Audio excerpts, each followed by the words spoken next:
उसी की बार बार आवृत्ति करने को ही कथा कराते हैं, जो हम भूल जाते हैं।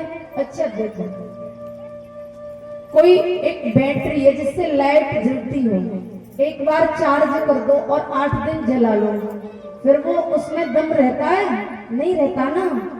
बार बार हमारी आत्मा को भी भजन की आवश्यकता होती है। इसीलिए शरीर का पोषण तो अन्न इत्यादि पाके पूरा कर लिया, खूब मोटे ताजी हो गए हैं। लेकिन प्यारे, जैसे ही शरीर को आवश्यकता है वैसे ही हमारी आत्मा को भी आवश्यकता होती है भजन की।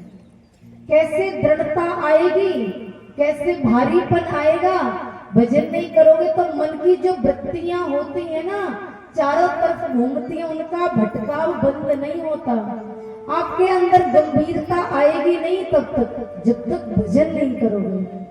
और भजन करने से सब सुलभ होता है, सब सुलभ। और आप करके देखना, ज्यादा नहीं, लगातार 2 महीने करना। जिन्होंने ज्ञान नहीं लिया हो, दीक्षा नहीं, सीताराम जी की माला ही करना कहना, चलो 60 माला करेंगे रोज। एक नियम लेना आप है, अब 60 माला में कोई ज्यादा देर थोड़ी लगती है, बड़ा मंत्र थोड़ी, सीताराम सीताराम ही तो कहनी है। सुमिर भी लगा लो उसमें साथ में। जब एक बार घूमे तो एक इधर को कर दो, है? और पूरे 60 माला करके आप 2 महीने करना, फिर देखना क्या उसका प्रभाव होता है।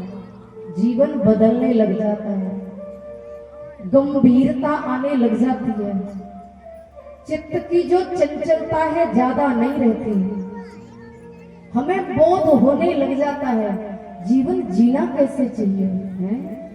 और यही सार्थकता है जीवन जीने की। प्यारे, इन कथाओं से आपको यही शिक्षा लेनी है कि घर में हमारे जो बच्चे हैं उन्हें संस्कार दीजिए। ऐसे नहीं कि ध्यान ही ना दिया जाए, है? प्यारे, ये हमारी धरोहर है, आगे चल के हमें इन्हीं से काम है। जैसा सिखाएंगे वैसे ही सीख जाते हैं। नहीं तो हमें ऐसा लगता है अगर जीवन में कोई भी भाव कथा का ना उतर पाया तो कथा सुनना व्यर्थ रहा और हमारा कहना व्यर्थ रहा। सच बता रहा, इस कथा से अगर 2 मनुष्य भी सुधर गए तो हमें ठाकुर जी स्वीकार कर लेंगे कि हाँ तुमने बढ़िया किया। तब तो कहने का धैर्य रहेगा, हमें दुख नहीं होगा।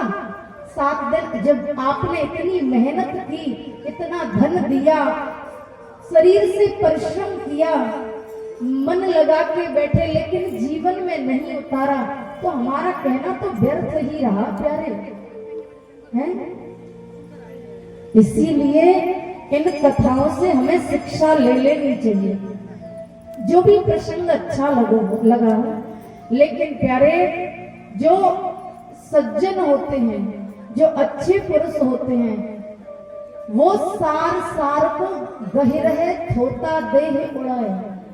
आप कभी कथा पंडाल में बैठकर ये मत सोचना अरे टेंट ऐसा लगा है या संगीत वाले ऐसे हैं, व्यास जी बढ़िया नहीं है, व्यास जी चुटकुला नहीं सुनाते हैं, इधर उधर की बातें नहीं करते, ज्यादा भजन नहीं गाते।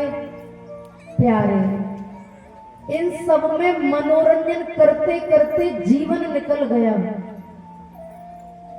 ये तो इसलिए संगीत होता है प्यारे, जिससे कि मन रमण करने लगे।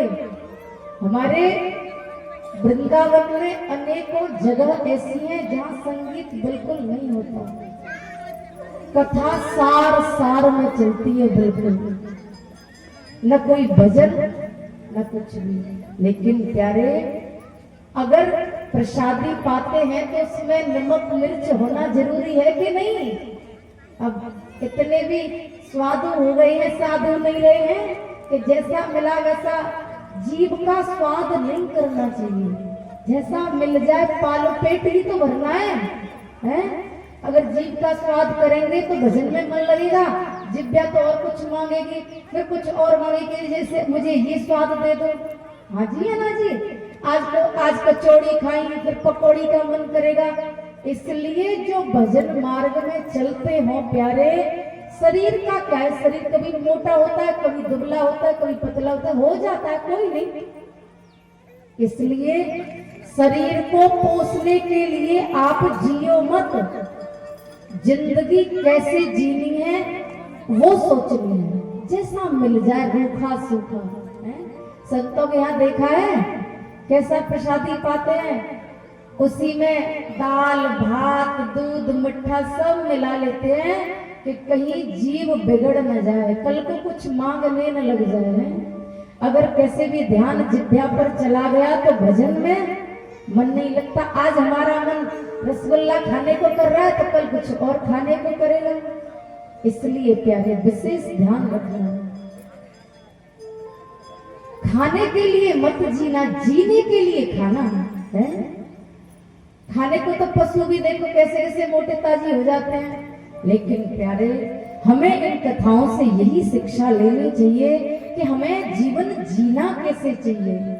जबकि सेवा खोज अपनी प्रीत प्रभु से कीजिए, ये जिंदगी का राज है, ये जानकर जी लीजिए।